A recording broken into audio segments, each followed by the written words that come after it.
Right now we have our next speaker is Mr. Edward Peck. He's a retired U.S. diplomat who served in varying capacities throughout the Middle East and Africa for more than 30 years.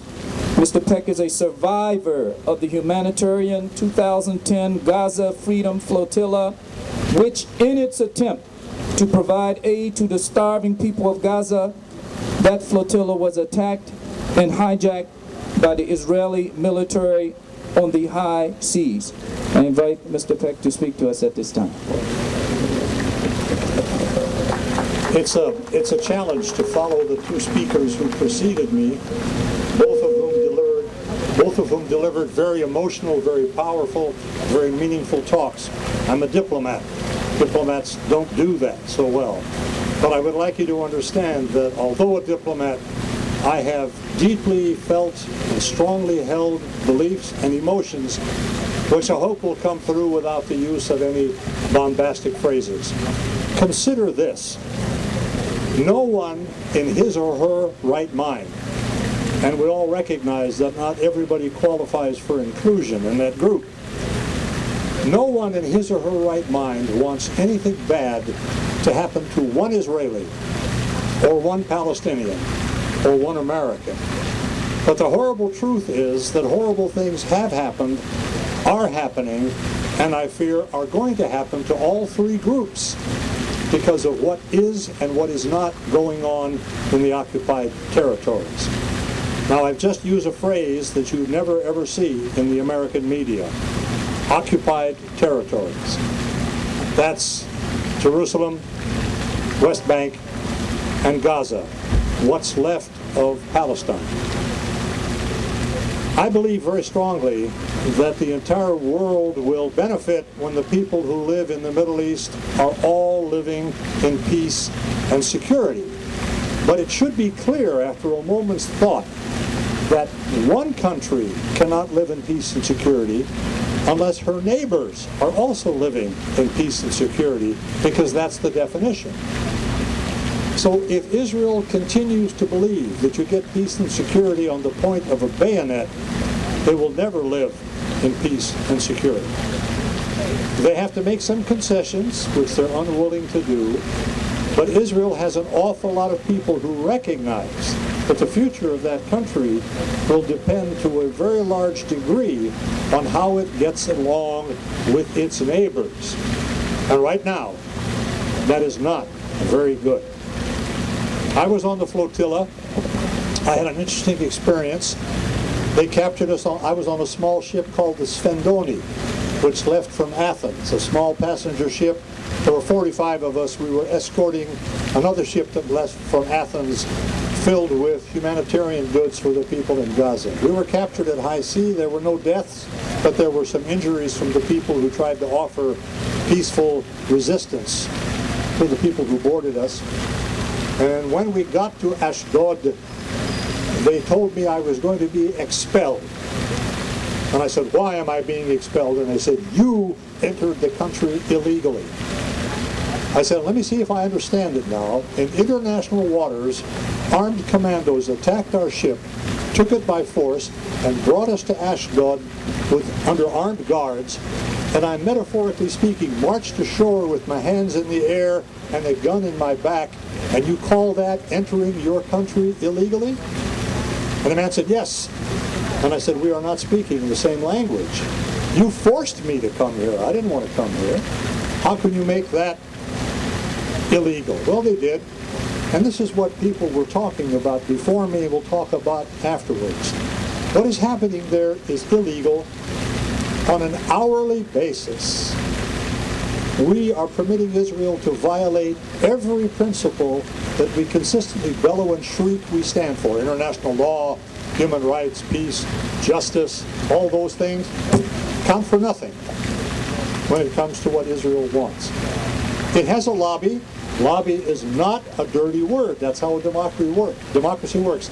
If the 8 of you right there decide that you want to have something happen, you tell your congressperson. That's how democracy operates. But in this country, there's a very, very powerful lobby which is pro-Israeli. It has Jews in it, it has Christians in it, it has atheists and agnostics in it. But what I have against the lobby is that it very successfully silences the opposition. And that's what's dangerous, when the other side cannot speak out freely and openly on issues which they consider to be important. I think, ladies and gentlemen, that the talks, if that's what you want to call them, were just held and have just ended, or to make any sense at all, then you can't hold them here. Because we are not an even-handed mediator in that dispute. We have a client, or put it the other way, the client has us, and nothing will happen to benefit us and the Israelis and the Palestinians if the meetings are held in this country, which is why, if you remember, the Oslo meetings took place in Norway, because the participants on all sides recognized that nothing could be done here. We are all captives, all of us. And I call your attention to the presence of all the major networks here today. Perhaps they're hiding somewhere. They're not going to cover this because they're not allowed to. Think about this now as you go on through the day. I have to run off too, I feel, not because of the Sabbath, but because I have other scheduled events. Think about this. We always talk about the peace process. But that's terribly misleading, because there's no war going on there. It's an occupation. We always talk about ending the conflict. Well, there's no conflict. A conflict is between two nations that have borders and armies to defend them. The Palestinians have never had either. And please, do not ever let anybody talk to you about negotiations. The armed guards do not negotiate with the prisoners. That is not a negotiation. They're allowed to beg, but they cannot negotiate because they can offer nothing. They are prisoners. And if you've been there, as I have, if you've traveled around there, as I have, you know exactly what I'm talking about. And the last words I want to leave you with, and I apologize for holding your attention on this one day. Don't despair, and remember, as the rabbi didn't say but implied, there are three Abrahamic faiths. In this country, my country, your country, we only speak about two. We talk about the Judeo-Christian tradition. But as I understand it, one of the key elements of Christianity is acceptance of Christ as the Savior. And Jews do not accept Christ as anything. But Muslims do. Jesus is in the Bible. He's a prophet. So there are more linkages between Islam and Christianity than there are between, essentially, Christianity and Judaism. But you never hear anybody talk about that because it's unpopular. I often introduce myself to audiences as a Middle East expert, and I tell them that I can feel very confident making that statement because, unlike the overwhelming majority of Americans, I know where it is. Okay? Nobody in America knows anything about the subject we're discussing, largely because the media doesn't touch it. I see over here to the right a black and white sign containing a statement made by the Prime Minister of Israel. I wish somebody would put it up here, in which Ariel Sharon said he is going to burn every Palestinian child because the children will grow up and perpetuate the problem and the men are less serious.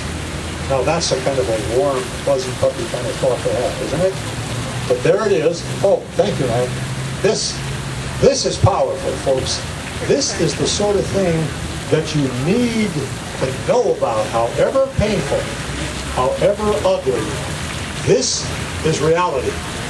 He says, we're going to do it. And they will. And they have. And our nation suffers from it really nothing. Petraeus has said, our relationship with Israel costs us blood and lives.